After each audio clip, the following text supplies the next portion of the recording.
Welcome to Seventh-day Adventist Teachings and Truths. Discover life-changing insights, practical Bible study tips, and deep explorations of faith to enrich your spiritual journey. Our mission is to make Sabbath school lessons and Bible studies simple and transformative. Don't miss out one bit. Subscribe and hit the bell icon to stay inspired and connected. Join our growing community as we uncover timeless truths and grow closer to God together.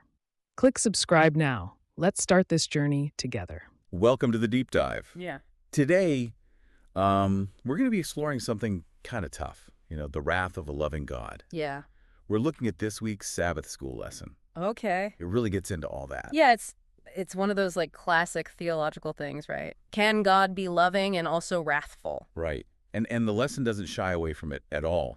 In fact, it even says that God's wrath, comes from his love. Okay. Not in spite of it, but because of it. I don't know. That's a tough one for me. Yeah. How can something so, so negative Yeah. be rooted in love? It's hard for us to understand as people, I think, Yeah. both love and justice, you know? Like we see them as opposites.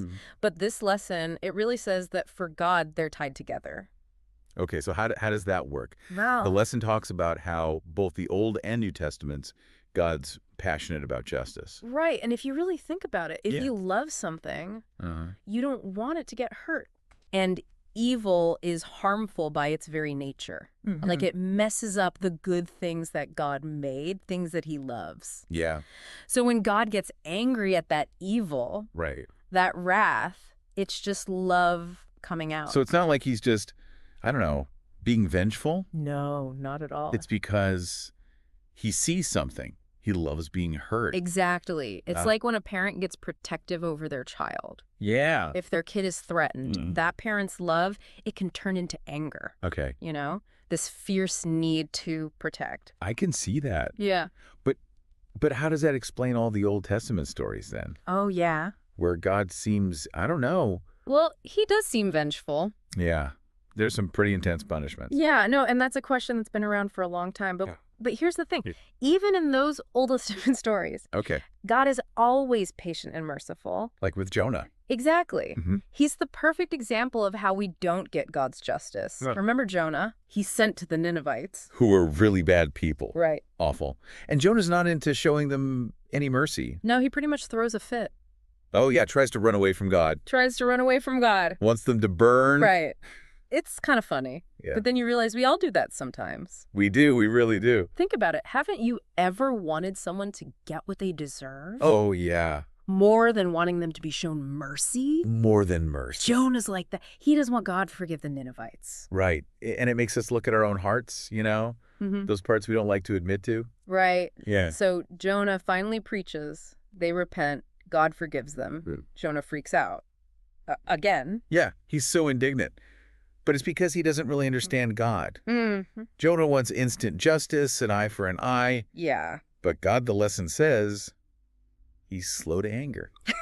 It literally says long of nose. I know, right? Kind of funny. That's kind of a funny image. But in Hebrew, it means being patient. Yes, like having a long fuse. God's not quick to get mad. No, he's very patient. But the lesson says that doesn't mean he's okay with sin. No, not at all. He doesn't ignore it. No, he doesn't. His love, it needs justice. It does. But he waits. He's patient. Yes, he is. He gives people time to turn around. And that's where righteous indignation comes in. Okay, now wait. What does that even mean? I know, it's one of those words. Yeah, we all get angry. Right. What makes righteous indignation different? It's not just about feeling mad. Oh. It comes from love. Mm-hmm. A deep care for what's right. Oh. Like that parent we talked about. Yeah. Their anger, it's because they love their kid. Right. It's not about being selfish. Yeah. It's wanting to protect them. And the lesson even uses Jesus as an example. Right? Yeah, like when he gets mad in the temple. Yeah. Flipping tables and all that. Not exactly the peaceful Jesus we think of, right? Right. But his anger, it was at the people taking advantage of others, keeping them from really worshiping. So it was because he loved the people. Yes. It was righteous indignation, Okay. protecting the vulnerable, Mm-hmm. fighting for what's right. And he gets mad when the disciples try to stop the kids from coming to him. Oh, yeah. He really cares about the people everyone else ignores. Yeah. He sees their worth, Mm-hmm. and he gets angry when they're pushed aside. So righteous indignation is like standing up for what's right Exactly. because you love what's good Exactly. and you hate what hurts it. Yes. It's about lining ourselves up with God's heart, Okay. caring about the things he cares about Yeah. and letting that love lead us, Yeah. I think I'm starting to get it. Yeah. It's not just about getting mad. No. It's about being moved by love Exact. to act. Yes. Wow. It's powerful stuff, isn't it? It is. Yeah. Another thing the lesson really hits on, Uh-huh. God doesn't like punishing people. Yeah, that makes sense. It's hard to imagine like a loving God actually enjoying that. Yeah, and Lamentations says it outright. God doesn't afflict willingly, Okay. doesn't like making people suffer. So he doesn't want to judge, Right. but sometimes he has to. Yeah, because love, real love, Yeah. it needs justice too. You can't have one without the other. So if God just ignored evil, Yeah. that wouldn't be love? Not really, no. It'd be like he didn't care. Interesting. So what does that look like then? Well, Does he just step back and let bad things happen? sometimes, yeah, like the lesson uses the Babylonian captivity. Oh, yeah. God's people, they just kept ignoring him, Mhm. rebelled over and over. Yeah. So he let them face the music. By letting Babylon take them over. Right, but even then, God didn't forget them. Okay. And he made Babylon pay for being too cruel. So God's not just watching from afar. No way. The lesson makes that clear. He's involved, He is, even when things are bad. working to make good come out of it. Always. Man, it's complicated. Yeah, it is, but we know this much. What's that? God is always loving and just, Right. he's not just getting mad and trying to get even. That reminds me, the lesson talks about all those verses. Oh, yeah. Vengeance is mine and all that. Yes. Deuteronomy, Proverbs, Romans, so many places. They all say the same thing. God's the only one who gets to take revenge. We're not supposed to do it ourselves. Nope. But it's hard, isn't it? It is. Someone hurts you. Yeah, you just want them to feel the same pain. I know. It's powerful. Yeah. So are you saying God's vengeance, if we can even call it that, Mm-hmm. it's different? Completely, yeah. Yeah. His comes from perfect love, Okay. wisdom, knowledge. He sees the whole picture, Right. things we can't even grasp. And so his judgment, it's not just about punishment. No, there's always mercy there, too. This is where I get tripped up. I know, it's hard. How can God be loving and wrathful? It's a mystery, no doubt. Seems like a contradiction. It does, but the lesson helps with that. It reminds us that even though God's wrath is real, Yeah. he also gives us a way out. And that's where Jesus comes in? Exactly. Hmm. Thessalonians talks about Jesus saving us from wrath. Right. In Romans, it says that God showed his love Okay. by sending Christ to die for us. Even though we were still sinners. Then So God hates sin. He'll judge it. you will.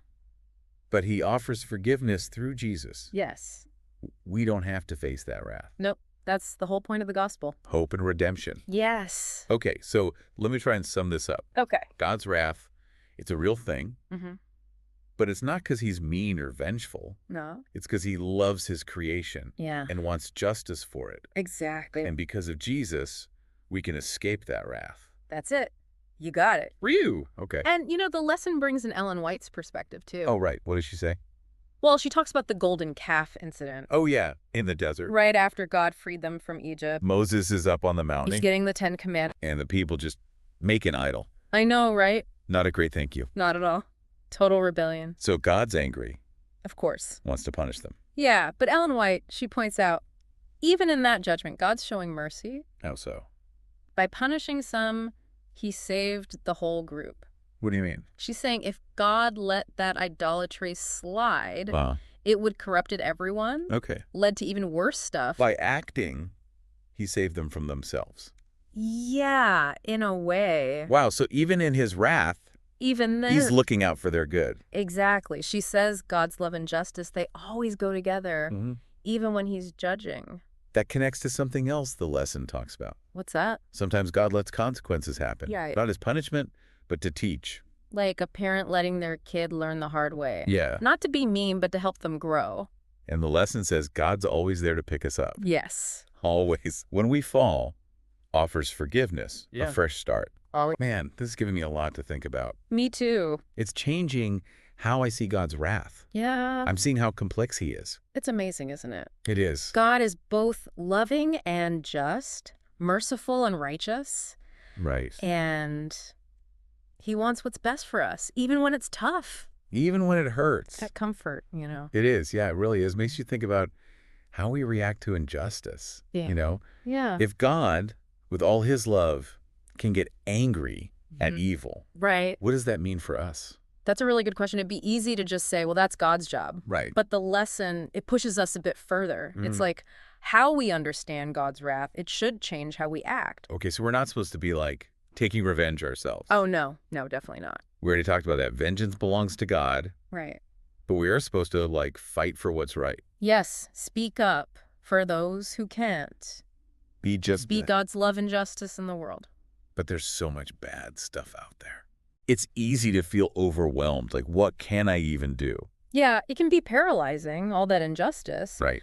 But the lesson reminds us God uses ordinary people. Okay. Throughout history, look at the people who made a difference, stood up when it seemed impossible. Yeah. They didn't have superpowers or anything. They just knew what was right. And they acted. Exactly. So you're saying, like, even small things matter. Absolutely. Every time we choose compassion, not indifference, every time we speak out against wrong, every time we forgive someone, show grace, we're doing God's work right here, right now. Wow. This whole deep dive has been amazing. It has. It's really changed how I think about God's wrath. Yeah. And honestly, I'm seeing how complex he really is. That's one of the biggest things here, I think. God is loving and just, merciful and righteous. And he wants what's good for us. Always, even when it's hard to see. Even when he has to discipline. It's hard to grasp. But it's also comforting. It is, knowing he's in control. So if anyone's struggling with this idea of God's anger, I'd say definitely check out this Sabbath school lesson. It's so good. It's nuanced, and in the end, it's really hopeful. Yeah. And remember, God's love is bigger than anything we're scared of. We can trust him to lead us, to work in us. To use us to make things right. Exactly. Well, thanks for joining us on this deep dive. It's been great. We'll see you next time. See ya. And until then, keep seeking, keep asking questions. Yeah. Keep diving deep.